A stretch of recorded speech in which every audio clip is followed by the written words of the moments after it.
so you will have access to the recording, you know, from after this, but there's a free gift for those who stay here live and stay till the end. So if you want to get that free gift, stay to the end, stick with me to the end. Please keep your video on for the whole time. I would really appreciate that. I mean, if you have to go to the bathroom or whatever, turn it off for a second, but seeing each other's faces and me being able to see your face will help me serve you better and help you grow faster within this time.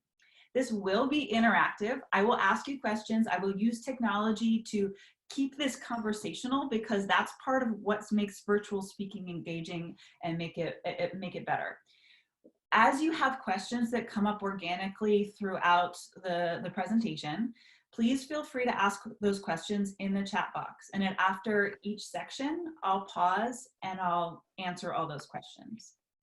All right, so let's move into our first section, really understanding the challenges that come up around virtual speaking. I'm going to share the results now of that initial poll that I put out of what are your biggest challenges with virtual speaking. It was nerves, public speaking fear. A lot of you said that, actually, almost half. Technology was a little less. Audience engagement was a lot. And then coming across as authority. So actually a lot of these things, right? Maybe you guys chose multiple ones, but that audience engagement piece is a big one. I hear you on that. So we're gonna get to all those things today. What I find is that now that everyone's on video all day long, one thing that's happening is we're getting a little casual about being on video and being seen. Or maybe you just turn your video off and you're just like, let's just get through this. Your audience, and maybe you, have a lot of things distracting them and competing for their attention. And let's face it, in our modern world, we have really short attention spans. Your public speaking fears are coming up in general, and we're dealing with technology, right? Just like trying to figure out all this tech stuff while we're having to think and speak and stay present. Public speaking and having confidence with speaking in general is hard enough, but then bring in all these other elements and it's extra challenging. And I think this is often happening because, you know, it's still public speaking. We think that maybe I've actually read articles that public speaking is dead, but it's not. This is still public speaking even when I'm in my home, in my slippers with you on a screen, you know? It's still public speaking and we have to approach it that way. Speakers tend to, this is a general thing with the clients that I work with, you know, I've worked with hundreds of clients around their confidence and companies as well in the Bay Area, like Oracle or LinkedIn or these big companies, and it's always the same thing.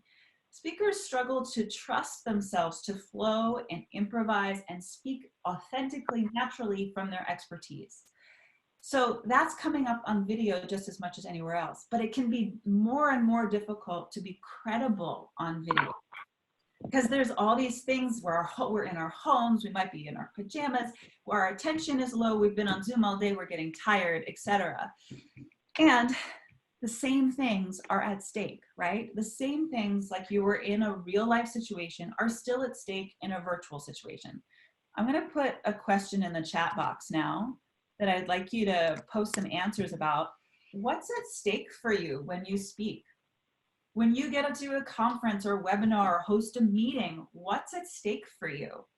What's the real stuff that's causing that anxiety or that fear that you really want to work out well? You really want to do a good job for, the pressure that you feel. What's at stake for you? I see a bunch of people typing, so that stuff's coming in. Reputation, thank you, Carolina. Yeah, what people think of you. Gosh, we can get so up in our head about that. Kelsey says she wants to sound smart and interesting, and she wants to look good. Yeah, when we're seeing ourselves on video, that's a big thing. How do we look? Follow-up opportunities, yeah, that continuing relationship, personal brand connected to reputation, right? Disease and authority, being liked, that's always a nice thing. It's coming in so fast I can't pick it up. Give people what they need. Yeah, really providing value, being of service.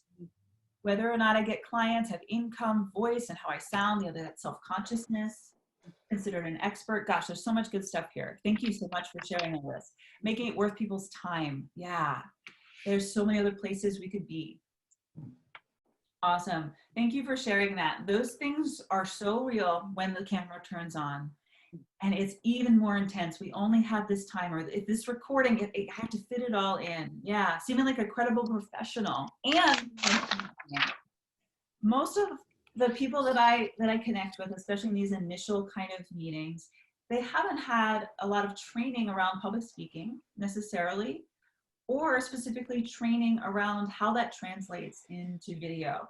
So let's go into the 7 tools to help you project confidence on video. And I'm going to send something to you right now in the chat box. That's a blog entry on my website. I'm going to send this to everybody in the meeting.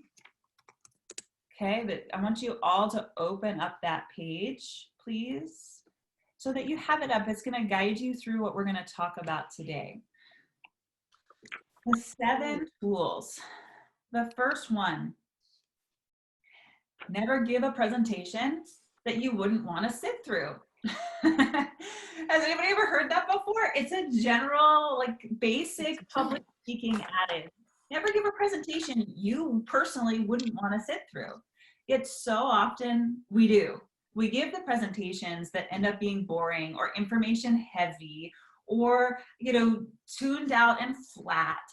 So this is a really big and important foundational mindset shift around public speaking. Don't give a presentation you wouldn't want to sit through. If you wouldn't want to sit through somebody sitting like this and sort of like mumbling through and looking at their slides the whole time, or there's so many different things that happen with video. Sometimes we're like, you know, cut off.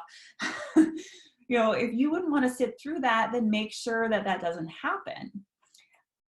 It's easier said than done, but it's a mindset shift and an attitude towards our presentations in general that we take responsibility, rise to the occasion, and take the lead around giving our best presentation. I keep having people coming back in and out of the chat room there. Okay, so give me a thumbs up from the beginning of this presentation. And, you know, in the bottom of your Zoom, there's the reactions thing that you can give me a thumbs up or a clap for anything. Zoom has changed so that links are no longer active. Okay, that's fine. You can copy and paste it. So down in the reactions, give me a thumbs up if you are all in to never again in your whole life give a presentation you wouldn't want to sit through. A thumbs up. Yeah, oh, great. I see him. And some people are giving me their body thumbs up too. That works as well. Awesome. So that is the foundation. Now we can actually learn the techniques that will make that difference. The second tool to be confident and charismatic on camera is to understand and train in the fact that your body speaks louder than your words. Have you heard that before? This comes from a study that was done in the 1970s, and it's been redone many times since then to see if it's really true. Because it was pretty amazing what came out of this. They wanted to see what makes an excellent public speaker as objectively as possible. This study was called the Dr. Fox study. So what they did was they brought in this big audience and 2 different speakers. Our first speaker is a doctor, PhDs, years and years of experience, you know, really expert in his topic, and he gives a talk on what he's an expert in. But our second speaker is an actor that they hired to read an article from our real doctor just a few days before the presentation and give a presentation of what he knew. What do you think was the difference between our 2 speakers? Our first speaker was, you know, flat and monotone, was reading from a script behind a podium. Our second speaker, the actor, was walking around, connecting with the audience. There was variation and energy. After this presentation, the audience was given a survey. Well, who did you like better? Who do you think was more knowledgeable? Who did you trust? These kind of questions. And what was it about that speaker that led you to that conclusion? Now, first of all, who do you think they thought was more knowledgeable and trustworthy and better as a speaker? The real doctor or the actor? Actor. Everybody's putting in the, yeah. The actor overwhelmingly. And the statistic that went with this is that 93% of what the audience was responding to was the nonverbal communication. Just 7% was the words. That's huge, right? 93%. So how many of you have spend 93% of your time preparing your presentation with nonverbal communication? Or do you spend 93% of your time preparing the content? Yep, content. Yeah, it's pretty common. We need to have a mindset shift about this, that your body actually speaks louder than your words. Now, when I said 93% nonverbal communication, they break that down into about 55% body language and about 38% voice, you know, the sound that people hear. Let's go over some of the physical tips, some really basic things for virtual speaking that are going to make a shift with how you show up right away. So everybody watch my body for a moment. Make sure you can see me. And I'm actually going to make sure that I can see me. There we go. So how I've set myself up in the frame of the camera is that you can see me from my navel, more or less, to my head. Take a look at where most people are set up right now as attendees of this webinar.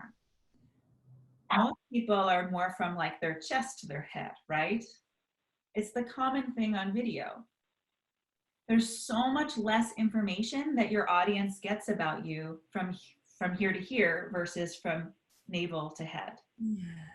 It's such a small change that you can make right now. So if possible, with the angle of your computer, the alignment of your chair or whatever, make a shift so that we can see you from your navel to your head. Awesome. Everybody's becoming speakers right now. It's like, oh my gosh, somebody's about to say something really important. I can tell. And now that we can see you, then there's so much information we can give through our hands, through the movement of our body. There's so much more information that you can give. And this might take some finagling with your setup later, but the principle stands. So once you have this alignment of your body, then we get to be aware of this area and how it's communicating. Virtually, the biggest thing that I see is things around posture. Now, if you're really far forward at a table, people tend to collapse, you know? My arms are on the table and I collapse, and notice immediately what happens to my voice too. It gets really sort of raspy and low energy. If I can lift my posture up, so I'll do this with me now. If you lift your spine up, find more energy in your spine, and everybody give a tap to your chest right here in the front. Have your chest a little brighter, a little more forward. Look around at each other. I already see you've become speakers, right? Let's go. There's a bunch of leaders in the room versus people listening to my presentation. That's pretty awesome. Also be aware of how much you're leaning towards the camera, yeah? If you're leaning way forward, what impression does that give? Even if I'm, you know, up off the table and I'm just leaning forward versus being in center versus, you know, being back. So we're going for center here, yeah? Right up and down, straight up and down. Same thing goes for your head. This is a big one. It's really common for a head to end up being in a bunch of other positions other than just facing our audience head on. You know, I learned a lot of these things from watching myself in film acting classes back in theater school. I went to a great college that had a fantastic film acting program as well as a stage acting program. And I remember watching myself after doing scenes on film, all the little facial expressions, all the tiny little shifts of weight and movements of my hands came across huge on film. So be even more aware of this tip than you would on stage, even though it's very important on stage too. It's like way more important on video.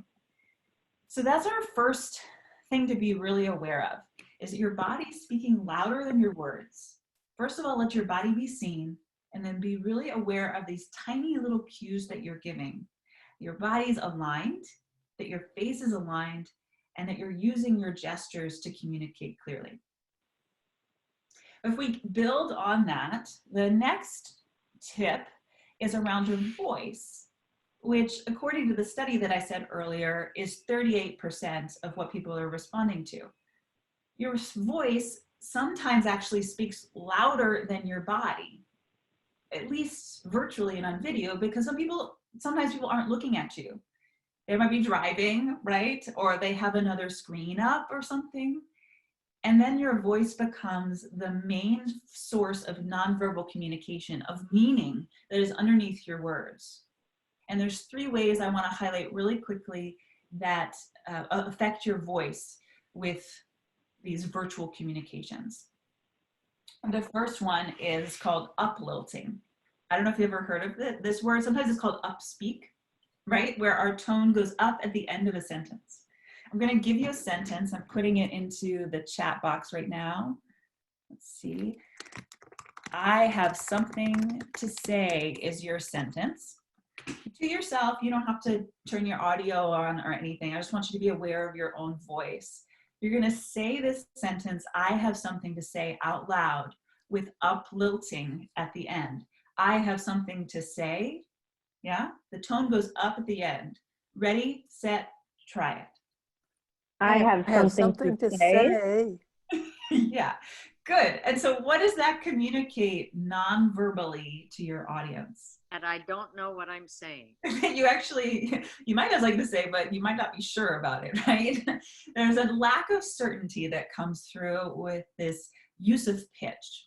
Now we're going to try it with down gliding, that your pitch goes down at the end of the sentence. I have something to say. Goes down. Ready, set, try down gliding. I have something to say. I have something to say. Very good. It's good to hear a few voices doing that too. Very simple little adjustment that just takes some awareness and some training to help you sound more certain right away. Another thing that we do with our voices that projects lack of certainty, low confidence, is such a common one. It's fillers, right? Fillers. What are you, write in the chat box some of your most common fillers. What are your favorite fillers? Yeah, you can say them out loud too. Lisa says. Like, You know, that's a good one. like, I think, perhaps is a good one even. Actually, yeah, basically, actually, these are all great examples. Yeah, these are fillers. These are things that take up space but really don't communicate any value, right? And they demonstrate your lack of confidence, and they show us what's happening in your inner confidence, where we really want to see on the outside your outer confidence. Let me take a detour here to explore that just a little bit more. There's always these 2 sides of confidence when it comes to performance and communication. There's what's happening on the inside of you, how you see and perceive yourself, how you judge yourself and are your worst critic. But that's not the whole picture, because you could think you're doing really bad, and if on the outside people say you're doing great, you look really confident, right? There can be an incongruency. So the outer confidence is how other people perceive you from the outside, from your body language, from the sound of your voice. And it's really impossible for you to know how other people experience you unless you're open and willing to receive honest feedback. So we're going to break up into some breakout groups now. I'm going to put you in some breakout rooms of just 2 people, you and another person. And all you're going to do when you get in there, you can say hi, I'd say like little highs, but then all you're going to do is turn off your cameras and give an introduction of yourself to your partner. Make sense? You're going to just say, hi, my name is Julia, and I'm the founder of Speak to Inspire training programs, right? You're going to say a simple introduction of yourself, but without your camera on, just with your voice. And then the other person will go, and then you can turn your cameras back on if you want to give each other feedback on these 3 things, uplilting and fillers. Oh, and I forgot the third thing. The third thing is around tone, that we don't go into a raspy tone, that I don't go down into my throat, right? And I become raspy, which also doesn't project a lot of confidence or certainty, right? So those are the 3 things, uplilting, fillers, and tone you're gonna give your partner feedback on. All right, I'm gonna put you into breakout groups right now. Enter your participant ID followed by pound. And we hear something happening over there. Let's see, let's do. Can I ask a question while you're organizing that? I'm gonna right now, and you're welcome to write a question in the chat box. And you can look what's happening. Chelsea, to answer the question, it's just gonna be, you know, like 2 sentences. Really, really simple. Now, ready, set, go into your breakout groups. My name is Jean Jung, and I'm happy to meet you.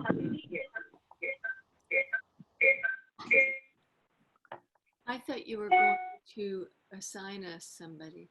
It's going somewhere. Hi, Linda. This is Jean. I think I'm in breakout room 4. Hi. What's your name? Luis? Should we turn on the video? I don't know. Can you hear me? We should turn on the video. So. Okay. Sure. This is Jean Jung. And yeah, I'm really glad that I found out about this meeting. What's your name? I see. Yes, I'm good. So, I'm living in Toronto, Canada, and I'm happy to find this meeting. Great. Turn off my camera. I'm not sure how to do that.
Hey, Elise, are you here?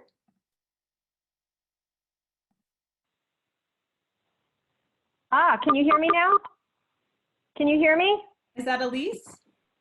Oh, can you put me in with Antoinette? I can't hear, and we can't hear each other because I had to call in for voice. Ah, interesting. I know. I don't know what's happening. Who's your person? Antoinette plus CDace is who I'm with right now. Okay. Hold on. I'm working on that. Okay, there you go.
All right, we're all coming back from our breakout rooms. What was that like? You can speak it out loud, or like raise your hand and speak it out loud, or write it in the chat box. What was that like? What did you learn? Lots of fillers for me. Fillers. For Got a vocabulary of fillers. yeah, what a vocabulary. Yeah. Make sure to turn your video back on as you come back into the main session. What did you guys learn about your voice? I'm just aware of I have a kind of a monotone voice. Okay, good awareness. Tone, right? Okay. Got a echo? Somebody is making a sound that's very irritating. That was Jen on her phone. Great. Anybody else want to share what that was like for you? You can write it in the chat box, or you're welcome to speak it. Ow, this really hurts. Okay, I hope I you felt good about my presentation and the feedback was good. So learned, Sheila. it's a very good experience. Oh. Okay, could everybody please mute themselves so we have that sound going? Okay, great. I hope you learned something about your voice and were aware. Whoever has that echo. I don't think it's me.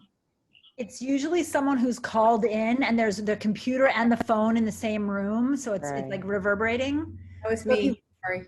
If you've muted your computer, make sure you also mute the phone. Thank you. Okay, great. So now that we've talked about our body and our voice and we're all in to make it the best experience, let's talk about technology and how technology can be your friend or it can be a total enemy, right?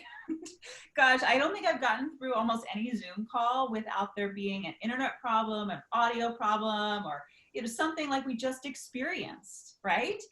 I'm going to put a question into the chat box that is going to help us crowdsource this technology thing. What platforms do you like for virtual speaking? Zoom, WebEx, Facebook Live, YouTube, and why? Type that in as we talk about it. So my recommendation around technology, and this will apply to all the things that I'm going to talk about next, is to keep it really simple for you. And that's going to mean something different to each of you. If Zoom is totally new for you, then you probably just use video and that's it, right? You might not experiment with all the different tools that are in Zoom. We're getting lots of great things in here. Facebook, Zoom, yeah, YouTube. Google Hangouts is great. Facebook Live is really easy. Yeah, okay, great. So there, you guys can look at all that in the chat box. But here's the thing, if you try to like stretch your limit on the platforms or tools that you're trying to use with technology, it's going to throw off your confidence as a speaker. And there's no way around it. Your presence, your body, your voice is what an audience is responding to more than anything.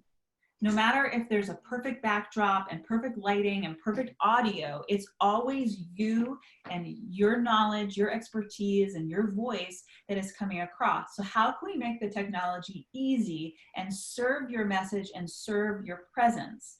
Of course, it's important to prepare your content ahead of time, prepare your body and your voice ahead of time, and speaker warm-up routines, which is what I'll get into later about the course that I'm going to be talking to you about. And also prepare your technology. Maybe you need to train a little bit in Zoom and do some videos and some practice sessions. I did a little practice session earlier to like make sure I understood everything. But make it as simple as you can. You can get so complicated with Slack rooms and different split screens and engagement techniques. Approach technology from a place that's going to make you feel confident. And there's some good things in the chat box that are coming out of ideas for technology stuff. Great. Well, let's move on from there. It's like if the technology is your friend, then it's working. We're there with people. How are we going to keep them from getting distracted? This was the main challenge that you guys mentioned at the beginning. My audience is not engaged. They're looking at Facebook. They're doing emails and text messages, right? How do we keep our audience engaged, and how do we become the most interesting thing in their room? There's two pieces of this, and the first thing is about you as the speaker. My recommendation is that you need to be higher energy than your audience, specifically 5 to 10% higher energy than your audience, which is not that much, right? Just 5 to 10% higher, but it's enough to set you apart and become the most interesting, shiny thing in the room.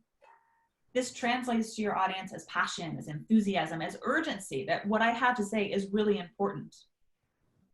I'm going to give you 3 examples of an introduction to a presentation, sort of like this, like a workshop. And I want you to, with your own fingers, give me a thumbs up if you think that, I'm sorry, I was just checking what Lisa said, that's cute.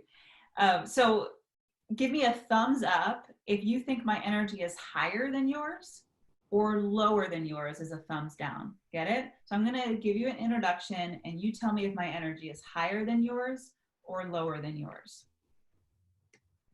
First version of the presentation. Hi guys, my name is Julia. Welcome to the webinar. Okay, you can already get it, right? You get it within like 3 seconds. Okay. Version number 2. Hi everybody, welcome to the webinar. It's going to be really fun tonight. We're going to learn a lot of new things, and I hope you really enjoy it. Okay, it was still lower, and some people were actually going sort of like this with their hand. Yes, what I was aiming for with that one, sometimes it's hard to do virtually, is aim to be the same energy as you, which builds rapport between us. We might feel like friends, but I'm not going to be necessarily the leader in the room. All right, last version. Tell me higher or lower for this. Hey guys, welcome to the webinar. Okay, you get it, right? We had to go there. It was way too high. That's why I say just 5 to 10% higher. Can you tell that now I am 5 to 10% higher energy than you? That means you're higher energy than your everyday life. And this is going to keep you from getting into that casualness of virtual meetings, that stagnation of being in front of your computer all day. So what are you going to do to raise your energy as a speaker? Well, first of all, before you get onto that meeting or that presentation, you've got to shake yourself up, do something physical, jump, dance, shake out, you know, anything, run around the block, do something to get your energy up that's physical, because it's your body and your voice that's communicating your message. And do something during the call that's a little bigger, that 5 to 10% bigger than everyday life. In everyday life, I might be sort of talking like this, right?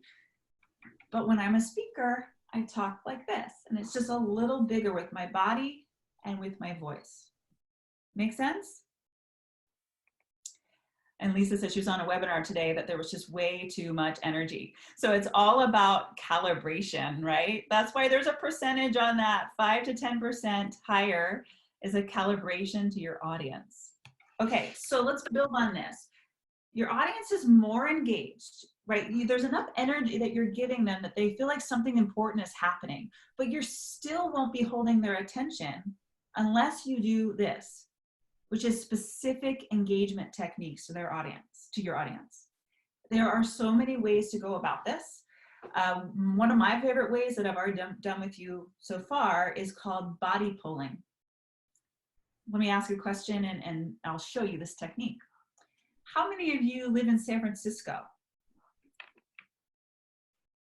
Right, we can all see each other, so you can just raise your hand, or if I can't see you, you can raise your hand in the reactions, right? You can do a clap or a thumbs up or whatever. And how many of you live in the East Bay?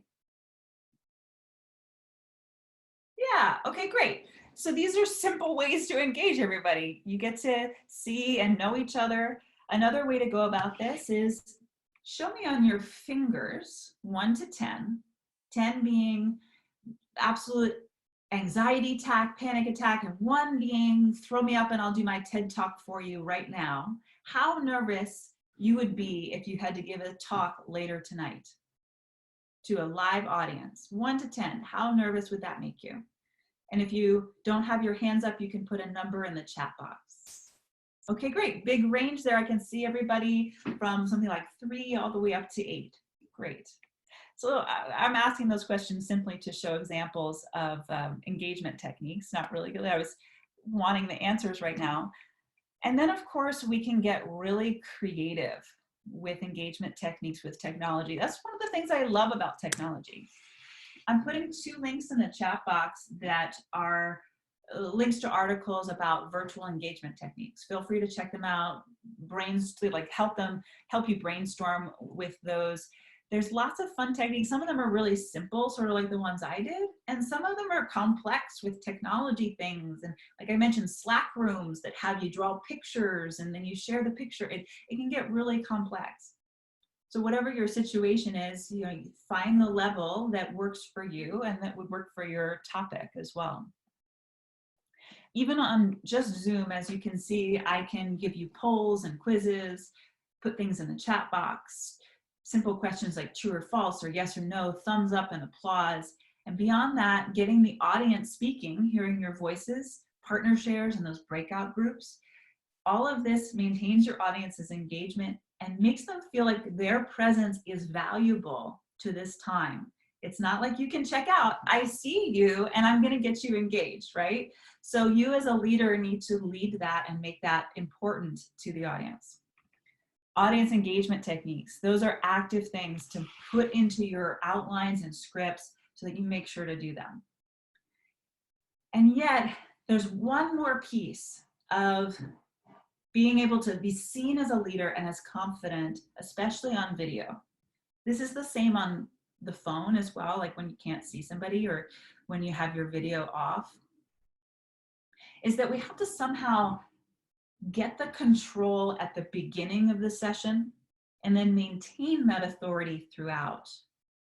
What I've seen and heard from a lot of clients is they might be running a meeting and people are talking over them, or they might give somebody the microphone for a moment, they talk forever and ever, they go on.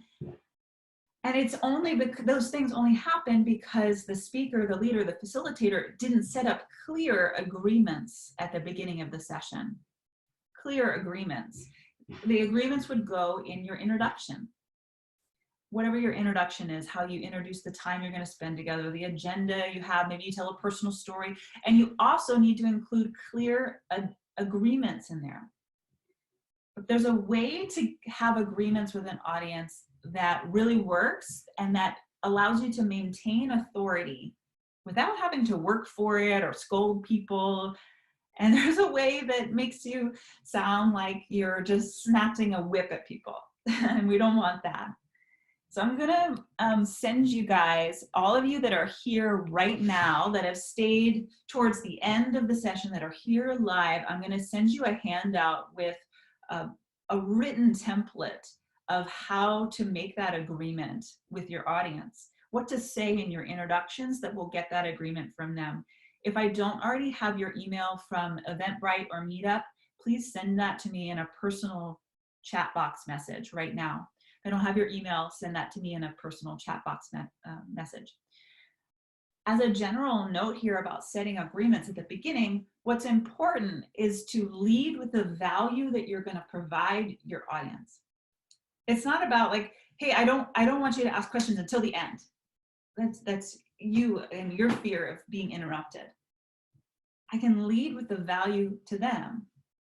I'm going to give you so much great information today, and I know you're going to have really important questions come up, and yet we don't have time for everybody to ask questions in the middle. So I would really appreciate if you could leave your questions until the end.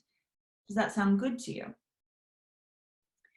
This is an example of it, and there'll be more in the handout that I'm going to give you. But the way we get agreements, get people on board for what would actually serve them to get the most value out of the time. This will help you maintain authority, take control in the beginning, right? And maintain it effortlessly. Because once you set an agreement and everybody says yes, then if somebody breaks that agreement in the middle, everybody else looks at them and like, hey, she said to leave your video on. Why aren't you leaving your video on? Right? For this session, that's what we did. So those are our 7 tools. We talked about a lot of stuff today that's going to help you with your virtual speaking. and I hope you got a lot of good value, everything from remembering to never give a presentation that you wouldn't want to sit through. Gosh, that's so important to remember. And the way that you do that is through having really strong body language, having a strong voice that communicates confidence, trusting and using technology that you can handle, right, that builds your confidence, as well as, you know, knowing how to use those engagement strategies on your technology to trigger engagement on a regular basis with your audience. And yeah, Mark says, lead with value to them. Yes. And then we also talked about having higher energy and using that energy to lead and maintain authority throughout the session by setting clear agreements at the beginning.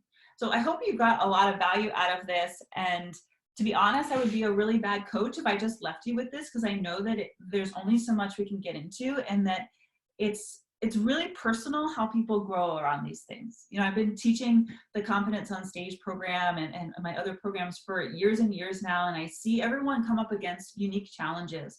Our unique challenges with inner confidence, our blocks around being seen and heard, and our challenges around projecting more energy, you know, being bigger and bolder and always pulling people out. So I would like to invite you now to a very special offering that I created just for this unique moment in our world, right, in our history. And it's really something that I've never offered before like this. It's really amazing to me how accessible this offering is, you know, for the curriculum that I'm offering. So for those of you who know that you're playing small in some ways when the spotlight turns to you. If your body gets tight, you shut down, maybe go out of your body, disassociate a little bit. For those of you who know that you have something to say, right? There's a message that you want to share, but there's something that's making it hard to get it out there. I'd like to invite you to the Confidence on Stage program, which is a virtual group program, right? That's the world that we're in right now. And this is for you if you want to build confidence, of course, right? And specifically confidence online with video, being seen, being heard. And this is a 6-week online program based on my time-tested curriculum. In fact, some people here have even gone through that curriculum. This is something that I've had hundreds of professionals go through over the last few years. And I've seen how even in, you know, like the first 3 sessions, they start to shine. And speaking gigs start to drop in their lap because they're showing up as speakers. They're showing up as leaders by making these transitions and transformations. I'm going to write right now in the chat box a link to a page right now that you can get more information about this. So pull that up. You know, the Confidence on Stage curriculum is something that I've never offered for less than $2,000, never. In fact, I usually say the value of this curriculum is around $4,000. And really, it's something that's priceless because you have these skills for a lifetime, for your whole career. You come out of this course with a speaker's warm-up routine that will cover all of those 7 things that we worked on today. Something to prepare you to be at your best with your body, your voice, your mindset, and your energy every time from the beginning, from the moment the camera turns on. And I've really never offered this at this accessible rate.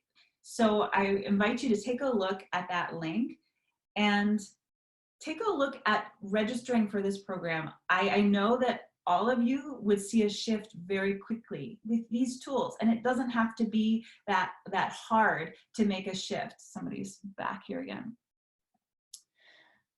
And I want to make it accessible at this crazy time, at this, you know, on a wider scale to more of you. So this program, whoops, I didn't send the link. Thank you. It only went to Lisa. Everyone in the meeting, here we go. There's the link. Please go to the link. What I've decided is that this program, it's such a great deal for the curriculum that like I said, I have people go through over a longer period of time and for a lot more investment. But I'm going to offer it for this rate only until Monday night. So that's 3 days from now, and only for 10 people, so that we can have a really tight-knit group of people to learn with. Yeah, this was a lot of people to handle here today. I wouldn't be able to get everybody's voice on camera to speak and give them laser coaching. but with 10 people, we can get you on and do laser coaching with you, and it gets personalized feedback and personalize or individualize the curriculum to this new virtual world and your virtual scenarios. So if you want to learn more about this, go to that link, sign up before Monday. And if you want to talk more about this, if there's questions, or maybe you want more personalized coaching that's more one-on-one to grow as a speaker, this is the perfect time to invest in personal and professional development. We have the time, a lot of us, and it's a time to come out of this with this new voice, this new powerful voice. I believe that all of you have a powerful voice, and the world needs your voice. So I'm going to put a link now in the chat box, another last link. That's a link to talk more for you and I.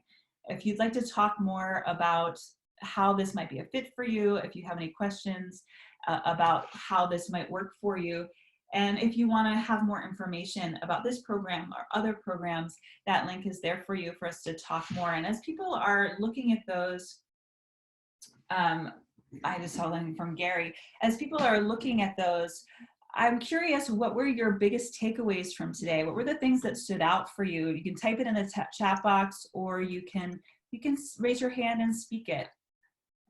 I'm going to put that link in again.